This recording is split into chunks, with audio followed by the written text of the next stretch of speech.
ওই শব্দের মানুষজন না। দ্বিতীয়ত আমি কোনো দলের না, আমি না ডান না বাম না শিবির না দল, কোনো দলের না। আমি স্বতন্ত্রভাবে নির্বাচন করছি। আমি কালকে পক্ষে থাকি। ডেইলি বাংলাদেশ অ্যাসপেক্ট আয়োজিত রাষ্ট্র সমাচারের নতুন পর্বে আপনাদের স্বাগতম। সাথে আছে আমি ফয়সাল আহমেদ, শিক্ষার্থী, রাজশাহী বিশ্ববিদ্যালয়। আজকে আমাদের সাথে অতিথি হিসাবে আছেন মোহাম্মদ ফেরদাউস শরীফ। আসসালামু আলাইকুম ভাই, কেমন আছেন? ওয়ালাইকুম আসসালাম, আপনি কেমন আছেন? আলহামদুলিল্লাহ। ভাই আপনার পরিচয়টা? আচ্ছা, আসসালামু আলাইকুম, আমি মোহাম্মদ ফেরদৌস শরীফ। আসন্ন রাজশাহী বিশ্ববিদ্যালয় কেন্দ্রীয় ছাত্র সংসদ নির্বাচনে আমি কার্যনির্বাহী সদস্য পদে নির্বাচন করছি। আমার ব্যালট নাম্বার হচ্ছে 27। আচ্ছা ভাই, আপনার কাছে আমার কয়েকটা কোশ্চেন ছিল। প্রথম কোশ্চেন হচ্ছে, গতকাল রাত্রে আমাদের ডিসিশন হয়েছে যে অক্টোবরের 16 তারিখে নির্বাচন। তো এই নির্বাচন পিছানোর বিপরীতে আপনার যে প্রতিক্রিয়াটা কি, আপনি কতটুকু সন্তুষ্ট? আচ্ছা, আমাদের নির্বাচনটা 25 তারিখ হওয়ার কথা ছিল এবং ওইটার জন্য আমরা আপনি দেখবেন যে ওই যে সিনেটে যে এটা হইলো যে জুনিয়রদের অ্যাড করার বিষয়, তখন কিন্তু হয়েছে যে মানে অনেক অনেক মানুষ চাইছিল যে নির্বাচন পেয়েছে, তখন কিন্তু আমার পক্ষে ছিল যে 25 তারিখে হবে নির্বাচন। কিন্তু আনফর্চুনেটলি 21 তারিখ থেকে আমাদের যে কমপ্লিট শাটডাউনের একটা ঘোষণা দিল, ওই যে শিক্ষক ছাত্র মানে শিক্ষকদের যে এই কর্মবিরতির বিষয়টা। তো তখন থেকে আসলে মানে সবাই চিন্তা করলো যে মানে ম্যাক্সিমাম স্টুডেন্ট চলে যাওয়া শুরু করছে। আমি আমার পার্সোনালি আমি আপনাকে দেখাইতে পারবো যে আমার যে গ্রুপগুলো আছে, আমি পরিচিত মানুষজন আছে যারা, সবাই দেখতেছে জিজ্ঞাসা করতেছে কে এই 24 তারিখ কে যাবি, 23 তারিখ কে যাবি, এরকম করে সবাই জিজ্ঞেস করতেছে। মানে আস্তে আস্তে মানুষ যাচ্ছে। বা আমি হলে প্রচারণায় গিয়ে দেখলাম সেখানে হচ্ছে প্রতিটা রুমে 4 জন আর 3 জন আর 2 জন এরকম করে চলে গেছে। আবার 25 তারিখ আবার চলে যাবে, কেননা শাটডাউন দিছে, ক্লাস বন্ধ, পরীক্ষা বন্ধ, সবই বন্ধ।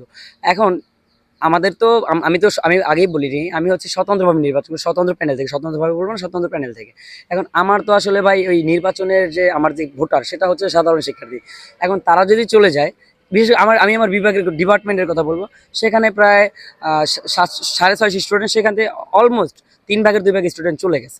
তো এখন আমি ভোটটা আসলে কই পাবো? অথবা আমি যে সাধারণ শিক্ষার্থীদের ভোটের আশায় যে নির্বাচন করতেছি, তারা তো চলে যাচ্ছে, তাদের ভোট আমি পাচ্ছি না। তো এই জন্য আমি কালকে এইটার মানে নির্বাচন পিছনের পক্ষে ছিলাম। কারণ এই যে শাটডাউন, এই শাটডাউনের কারণে সবাই চলে যাচ্ছে। চলে যাওয়ার কারণে আমাদের তো নির্বাচনের যে ভোটার সংখ্যা, আসলে আমার মনে হয় না যে তো 40-45%-এর বেশি ভোট কাস্ট হইতো।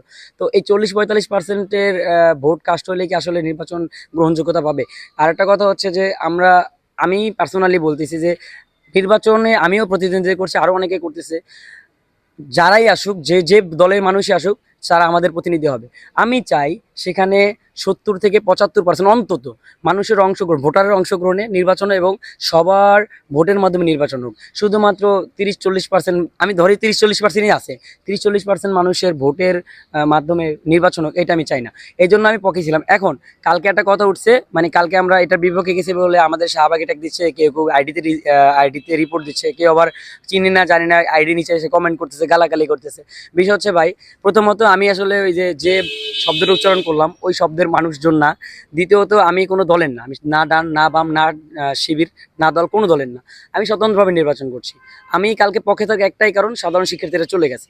এখন 16 তারিখ বলতেছে, 16 তারিখ যদি দেয় তাহলে হয়তো নির্বাচন হবে না। আমি বলতেছি আজকে আপনার এই সাক্ষাৎকারের মাধ্যমে বলে দিচ্ছি, যদি 16 তারিখ নির্বাচনের আগে আবার যদি নির্বাচন বানচালের চেষ্টা করে, যদি সেটা শিবির হয়, দল হয়, বাম হয়, ডান হয়, যে হোক না কেন, নির্বাচন বানচালের যারা চেষ্টা করবে তাদের বিরুদ্ধে যে দাঁড়াবে, তার বিরুদ্ধে, তার সাথে আমি আছি, তার সাথে আমি থাকবো। এবং সেটা আপনারা দেখতে পারবেন অবশ্যই। আমার কোনো তো নিজস্ব মানে ওই কোনো দলীয় মতাদর্শ নাই। তো আমি কেন নির্বাচন চাইবো না? নির্বাচন দিতে হবে এবং অবশ্যই নির্বাচন হবে, এবং সেজন্য যারা দাঁড়াবে আমি তার পক্ষে। ধন্যবাদ। আচ্ছা ভাই, আপনাকে কেন আমরা ভোট দিব? আপনি কেন এই পদে আপনি যোগ্য বলে মনে করেন? আচ্ছা, প্রথমত হচ্ছে যেমন ধরেন যে ভিপি, জিএস, এজিএস, এই 3টে পদের জন্য আমি পার্সোনালি মনে করি এখনও আমার ওই পদের নির্বাচন করার মতো আমার এই হয় না, মানে নিজের জায়গা থেকে বলবো যে আমার যোগ্যতা ওই পদের জন্য নাই। বাকি যে পদগুলো এমনভাবে রাজশাহী বিশ্ববিদ্যালয় কেন্দ্রীয় ছাত্র সংসদের সাজানো, ওই পদগুলো স্পেশালিস্ট, মানে যারা যে জন্য যে পদে অভিজ্ঞ তারা সেই পদের জন্য। এখন অন্য পদ যেমন যে পরিবেশের জন্য সে পরিবেশে করবে, যে বিতর্ক সে বিতর্ক করবে, হ্যাঁ, যে সায়েন্স অ্যান্ড টেকনোলজি, আমি যদি একজন জেনারেল স্টুডেন্ট সায়েন্স অ্যান্ড টেকনোলজিতে করি তাহলে তো হবে না। আমি যদি রিসার্চে করি, আমি যদি রিসার্চ করি না তাহলে তো হবে না। তো সেক্ষেত্রে আমার মনে হয় যে এই পদগুলো বাদে কার্যনির্বাহী পদে আমার নির্বাচন করা উচিত। এবং কেন করা উচিত এবং কেন আমাকে মানুষ ভোট দিবে? প্রথমত আমি হচ্ছে সাধারণ শিক্ষার্থী। সাধারণ শিক্ষার্থীদের অধিকারগুলো নিয়ে আমি অবশ্যই কাজ করবো, কারণ আমি নিজেই অনেক সমস্যা ফিল করি। মানে অনেক সমস্যার সম্মুখীন হই, তাহলে সাধারণ শিক্ষিতের সমস্যাটা আমি বুঝতে পারবো অবশ্যই ভালোভাবে। এবং আমি হচ্ছে কোনো দলের মানুষ না, আমি স্বতন্ত্রভাবে স্বতন্ত্র প্যানেল থেকে নির্বাচন করছি।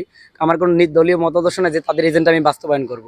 দ্বিতীয়ত, আমি যে কোনো আপনি আমাকে পার্সোনালি চিনেন, তারপর আমি বলবো যে মোটামুটি অনেকেই জানে যে আমি যে কোনো যৌক্তিক দাবিতে আমি দাঁড়ানোর চেষ্টা করি এবং ভয়েস রেজ করার চেষ্টা করি।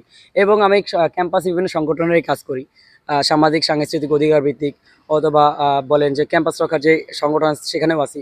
তো আমি ক্যাম্পাসের জন্য স্টিল কাজ করতেছি, মানে হয়তোবা অত বেশি না, কিন্তু কাজ করতেছি ক্যাম্পাসের জন্য এবং যে কোনো যৌক্তিক দাবিতে দাঁড়ানোর চেষ্টা করতেছি। তো তারপর যে আমি এই যে নিঃস্বার্থভাবে মানুষের জন্য শ্রম দিচ্ছি, মানে মানুষের প্রতিনিধি হওয়ার জন্য এবং তাদের জন্য কাজ করার জন্য, আমি মনে করি এই নিঃস্বার্থ মেধা এবং শ্রম দেওয়ার মূল্যায়ন হিসেবে হলেও আমাকে ভোট দেওয়া উচিত। ধন্যবাদ।